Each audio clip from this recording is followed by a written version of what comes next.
What's up, guys? Welcome back to another episode of Lengua de la Liga. We are going to be returning to European football because we still got four Spanish sides alive in the Champions League, the Europa League, and of course, the Conference League. So what we're going to do in this video is we're going to go through the predictions for these four Spanish sides in their respective fixtures, kind of give a little preview of how we see each of those matches transpiring, and then we have a couple mini talking points as we go through this one by one.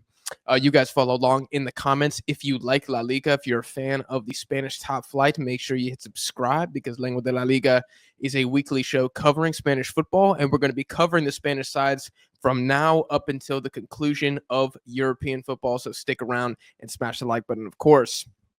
Let's start with the Conference League. We have our boys, Real Betis, playing against Jagiellonia. Jagiellonia. Jagiellonia.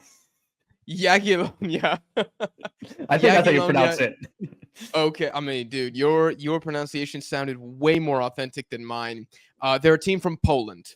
For anybody wondering where they originate from, I believe they're third in the Polish league right now. Now, Real Betis, ever since the revolutionary January transfer window, they've been a pretty good side here. What do we think? Is this a potential banana peel for Real Betis? You and I obviously don't watch the Polish league, but how big of a threat do you think this team is to knocking Betis out?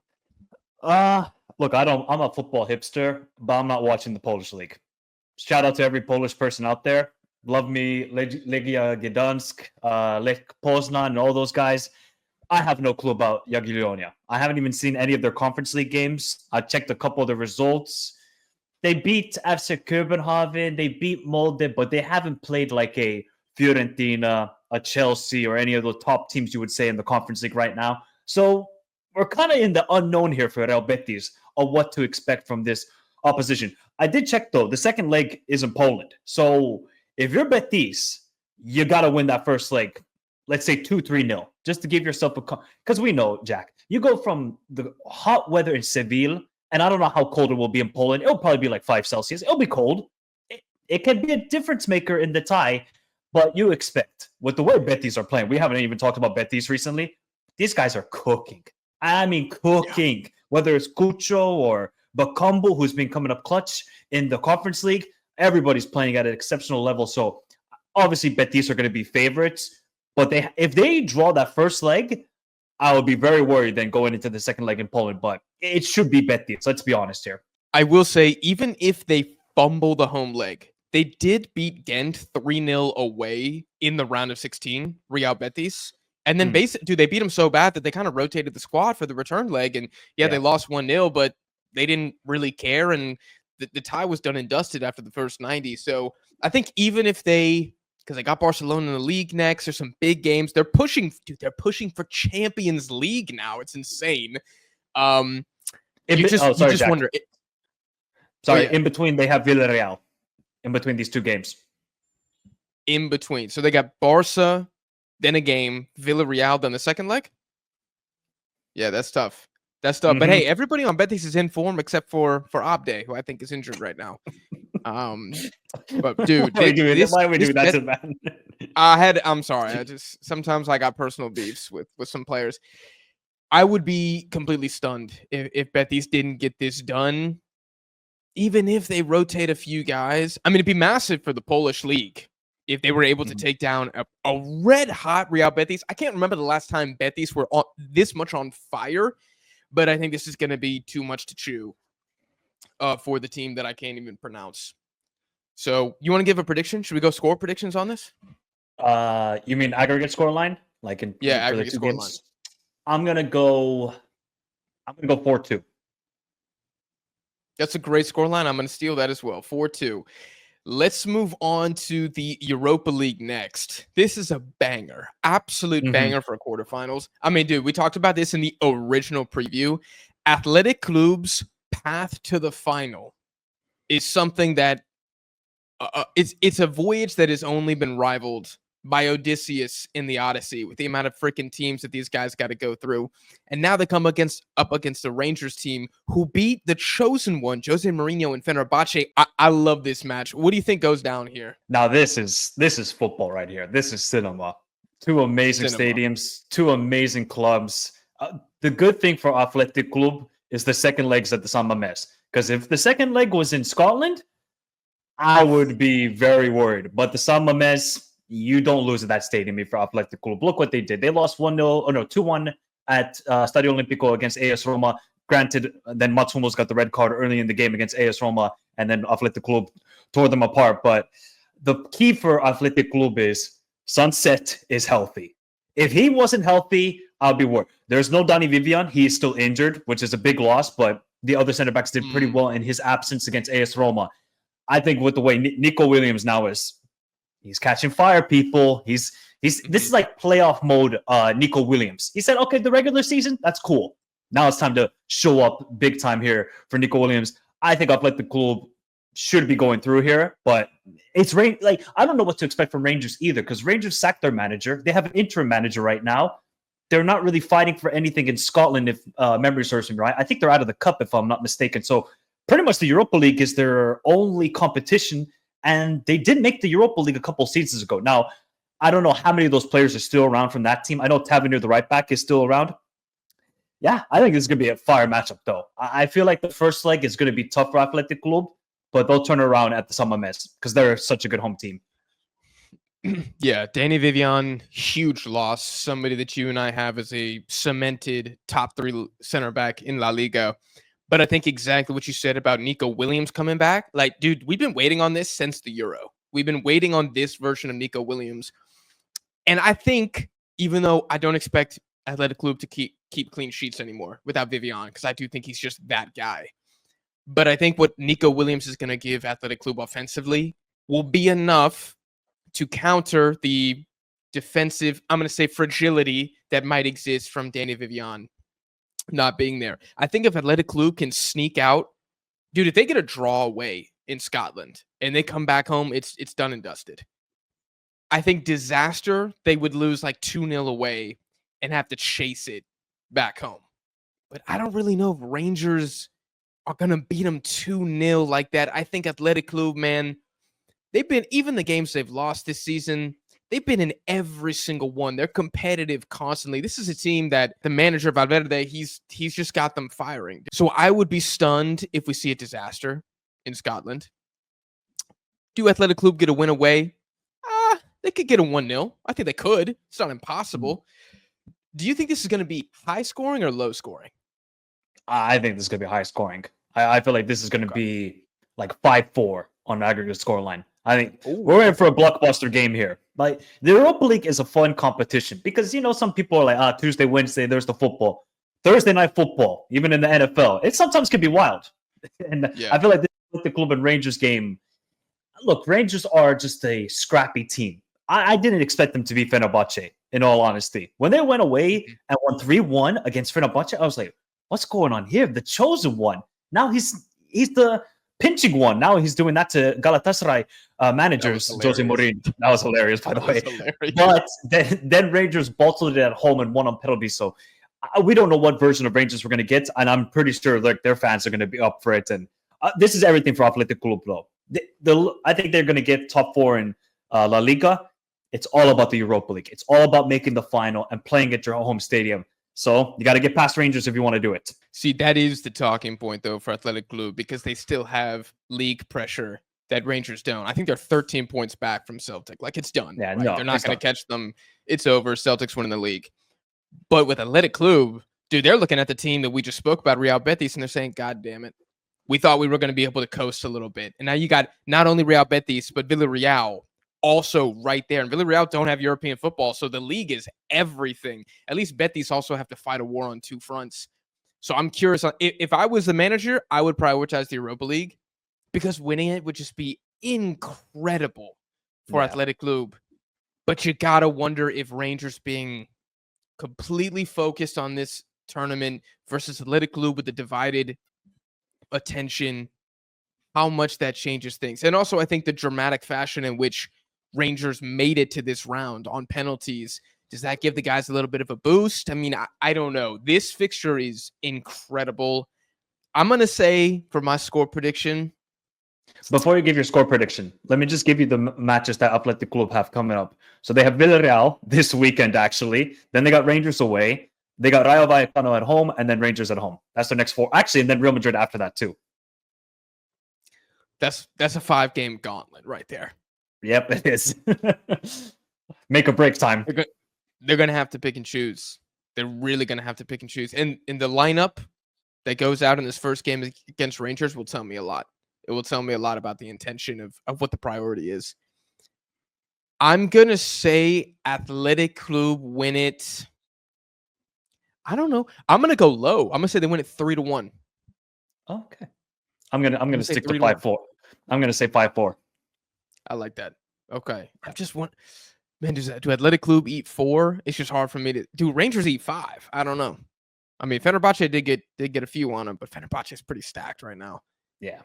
Anyways, okay, so I'm going low scoring. You're going high scoring, but we're both going Athletic Club progressing to the semifinal. Okay. Only 2 more games then. Only 2 more games till they reach the final. Oh, please do it. Dude, we're going 2 for 2 on Spanish sides making the semis here. Let's move on to the Champions League and see if anything changes. Let's start with Barcelona versus Dortmund.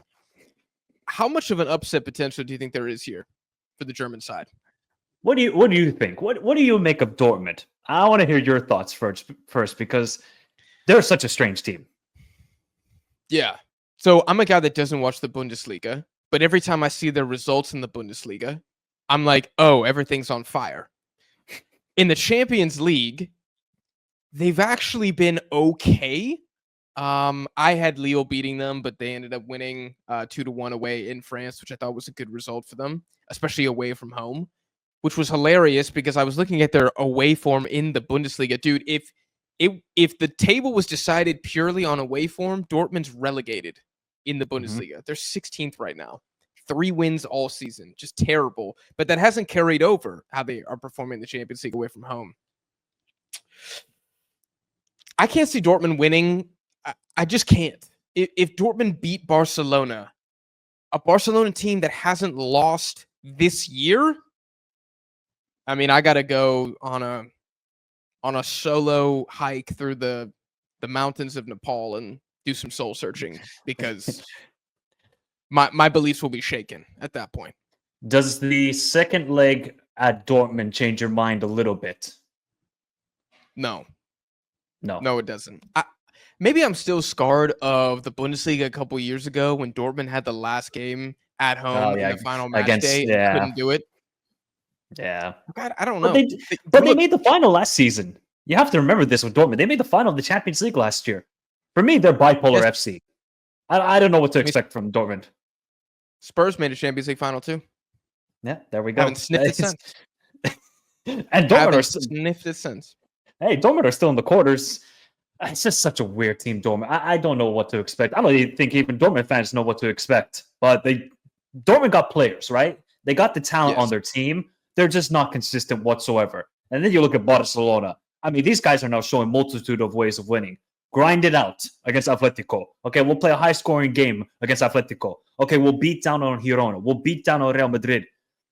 We'll play 1-0 and win at home against Athletic Club. Like, the variety of ways that Barcelona are winning, it just shows to me that they are a strong character team. Maybe that's something that we've had so much judgment about Barcelona in the last couple of years, especially in the Champions League. Like, oh my God, when the pressure gets to them, this team really fumbles and folds.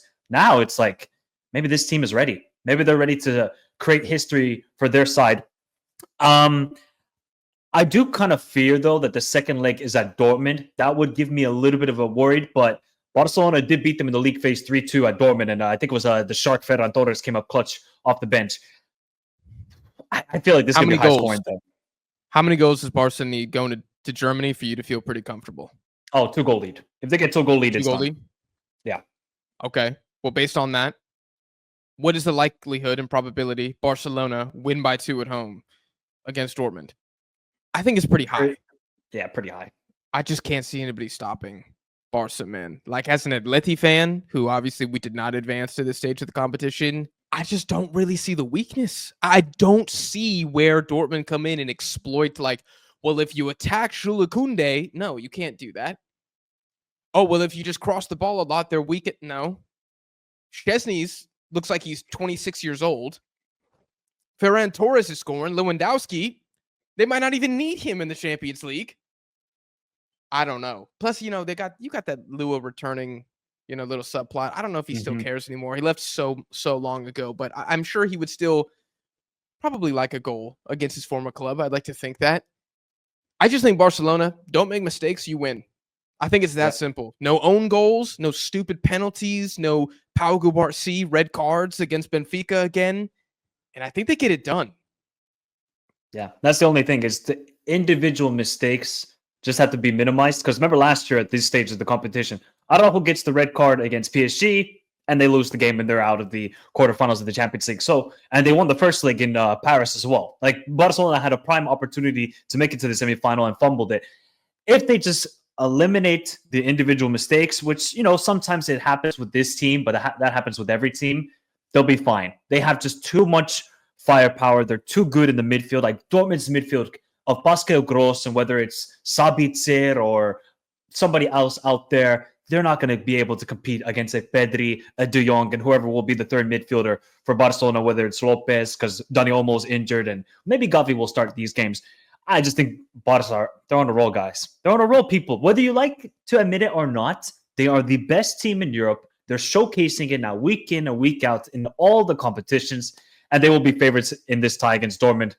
And Dortmund, I would give Dortmund like a 30% chance in this tie.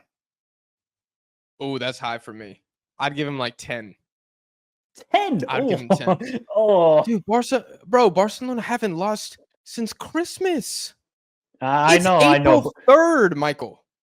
I know, but it's just Dortmund are a weird team. I don't know what to expect from them. Because they got the talent. Like Girassi, baller. Adeyemi, when he's cooking really good. Maximilian Bayer. So they have, like, I love Slotterbeck. I think he's a quality center back. Like, Dortmund got talent. So when they want to piece it together in one game, they can give a game to Barcelona. Now, through 2 games, I wouldn't trust them one bit. And Niko Kovac, the guy's not the greatest of managers so far. So, Barcelona, they should be winning this tie, of course. But I'll give Dortmund 30% chance. I will say they're playing without pressure. And I think Dortmund plus pressure is when they flop every single time. When nobody's looking at them, that's when they make a deep run in the Champions League, right? So, or that's when they make a run to the Pokal final or something like that. So there is that kind of freedom that I believe they'll play with. But I just don't see it, man. I don't think any midfield has been able to hang with Barca this season. I don't think anybody can mark Lamine Yamal right now. I don't think anybody can stop Rafinha. I'm gonna go 4-1 Barca. 4-1. I'm gonna go 5-2. 5-2. Okay, I like that. I think it'll be 3-1 at home and then 2-1 away at Dortmund.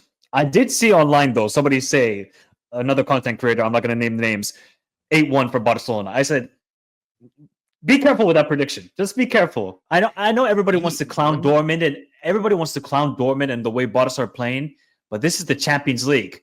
We've seen crazier things happen. I mean, Spurs made a freaking final. They beat Man City in the quarterfinals, so anything's possible, people. That was without Harry Kane too. Oh, I remember Son Heung-min. That's probably one of his best set of fixtures ever. And Llorente, dude, club legend. Club legend for the maybe handball goal that got us through to the final. Or I guess a semifinal. Then we played Ajax. We can move on to the Real Madrid game if you have nothing left to say about this. Nope, nothing else. Yeah, 8-1 is crazy. Yeah. 8-1 is crazy. Okay. All right, well, finally, we have Real Madrid versus Arsenal. I'm going to bet that this is probably going to be the most viewed of the quarterfinal matches just because of the size of the two fan bases. I have that the first leg is at the Emirates. I don't know if you can confirm that. Yeah, that's good. This is a curious fixture for me because I think you have Real Madrid's defensive issues. They got 0 clean sheets in the last 5. But you look at Arsenal. Gabriel Magalhaes just went out, I think, yesterday. So he's going to miss these games. Dude, they're ravaged. What do you think happens here? What's going to happen? I have no clue either. If you're Real Madrid, how on earth do you allow Sociedad to score 4 goals? Real Sociedad, these guys can't even score 1 goal against this bum-ass Manchester United. And you're allowing them to score 4 goals? What on? I'll say this: if Vasquez starts, Real Madrid could be in trouble. He is such a liability right now. Lucas Vasquez is the biggest liability in all of La Liga. All of La Liga. Galan, anybody out there. Vasquez is terrible. For sure. Positioning is terrible. One-on-one defending is terrible. If I think Carlo, he just has to start Valverde at right back. If he starts Valverde at right back, Real Madrid should be fine here. Because without Gabriel Magalhaes, are you going to really trust in Jakub Kivior if you're Arsenal? Really? Or are they going to move maybe disaster. Tim? It's a disaster. Like, Gabriel has been their best defender by far this season. Saliba, he's like the hot property. But Gabriel is the machine. He's the engine that gets this defense just sorted out completely. I think that's a huge miss. You could maybe miss Huge. a Gabriel Jesus, maybe a Havertz. Okay, maybe not. Maybe you need some striker out there. But Gabriel, the one thing everybody will always praise Arsenal is they got two solid center backs. Once the one solid center back is gone, are they going to implode? We'll find out for Arsenal. But what do you think about Saka returning? Do you think that's going to help Arsenal against Real Madrid and their fragile defense at the moment? I think so, but I don't know, dude. I remember in the Atleti tie in the round of 16, I actually thought defensively Real Madrid were quite good. And I do expect Ancelotti to start Fede at right back, at least for the second leg. Maybe he tries Lucas Vasquez, maybe in the first leg. I think that'd be foolish, but he might, because he just might want Fede as a midfielder. Saka, without a lot of game time, just coming back, do I think he chefs up Real Madrid? I don't. I think it'll help. And I don't think Arsenal's going to get annihilated here, because they are still a very good defensive team, and Arteta's, Arteta wants that 0-0 go to pens, probably. That's probably the game plan here. He wants to win 1-0 on aggregate. He's not looking to entertain anybody in this quarterfinals. And I think they're going to sit back and say, all right, Real Madrid, do something. Now, Real Madrid have been doing things offensively recently. The defense is one thing, but they're scoring a lot of goals.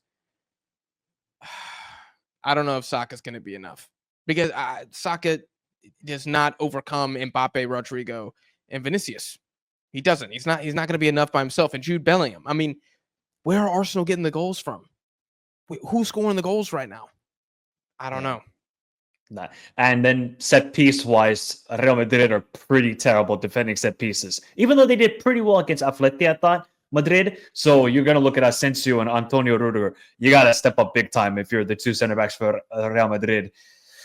I don't like Arsenal have a good midfield. Like, they can battle off the ball. They're pretty good in possession with Erdogan and Rice, and obviously Partey in the DM role. So Arsenal are good in midfield. I think they can compete against Real Madrid's midfield, but it's just that attack. Like, if they had a Jesus or Havertz, I feel like they could trouble Real Madrid. Now, Martinelli, this is a game for him where he has to really step up if you're Arsenal. If Martinelli can step up, that could be a huge difference maker compared to Saka, who's just coming back from injury. Yeah, he just scored in his first, 30 minutes of coming back from injury, but putting him in a pressure game like this, high intensity, I hope he can withstand it, because I like Saka a lot. This is a big game, though, for Vinny and Mbappe. They got to step up big time, don't they?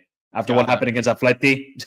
I mean, if these two don't show up here, boy, oh boy, there's going to be questions this summer. Oh, a recap video is going to be popping off if we don't see anything from these guys. Because, I know Atleti lose in the last round, but Mbappe and Vinicius didn't really do anything. You can't have minimal impact for 2 rounds in a row if you're those players. Both of which will think I'm in the Ballon d'Or running. I'm not sure if I agree with that personally, but probably Mbappe more than Vinicius. But you cannot ghost in the quarterfinals here. And I mean, it's kind of funny for me because Real Madrid have had the "we've been decimated by injuries" excuse the entire season, and I think it's valid. But now you're coming up against a team in Arsenal where it's like, if there's anybody in football who can say you can't use that against us, it's this Arsenal team.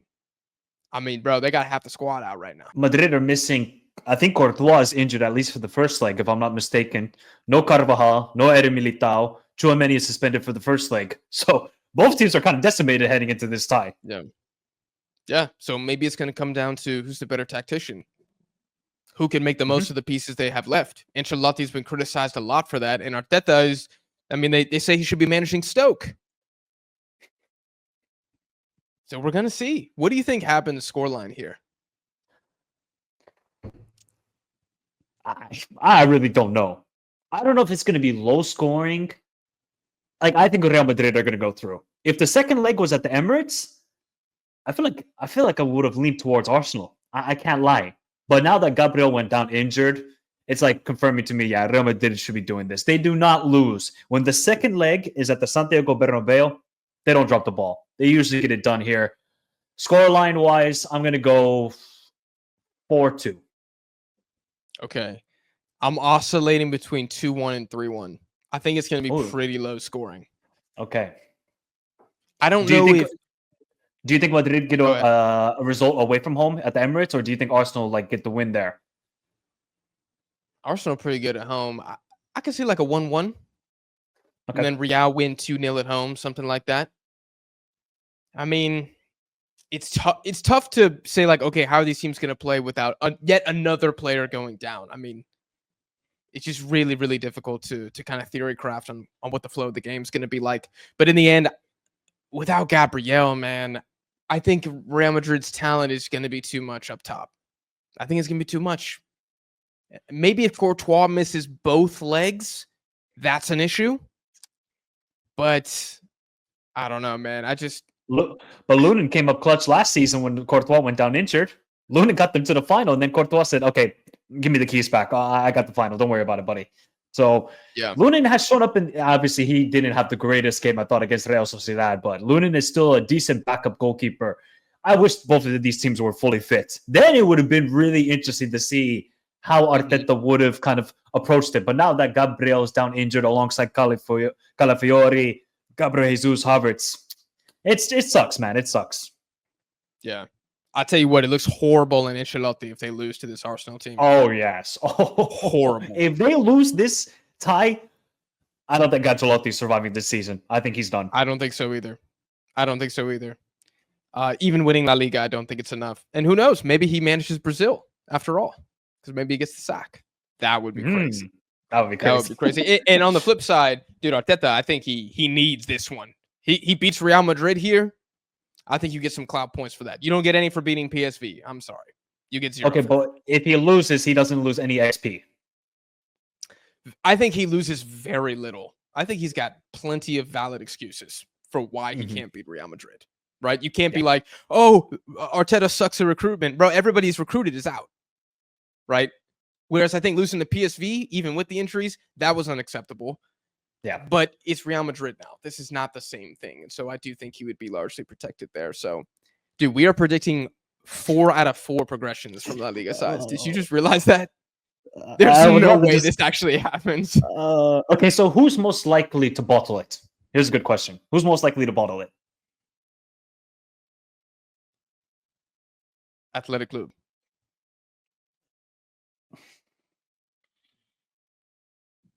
Because I think that is the most even fixture.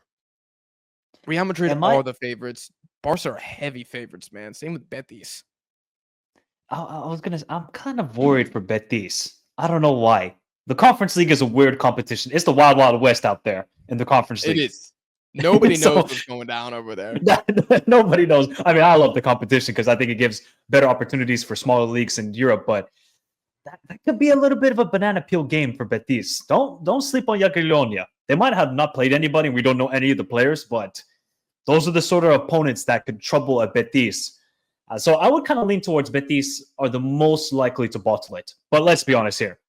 All La Liga teams are, I think, not heavy favorites, but are quite clearly the favorites in each tie. I'm just struggling to create a good argument for why one of them is going to go down.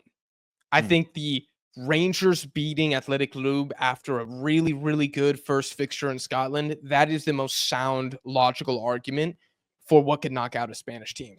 Dortmund, I mean, I feel like the biggest argument everybody has is, well, they made a Champions League final, right? And it's like, well, yeah, but I mean, like, I don't know. Sometimes teams make the conference finals and then they fall off a cliff, right? I mean, the juju can only last for so long.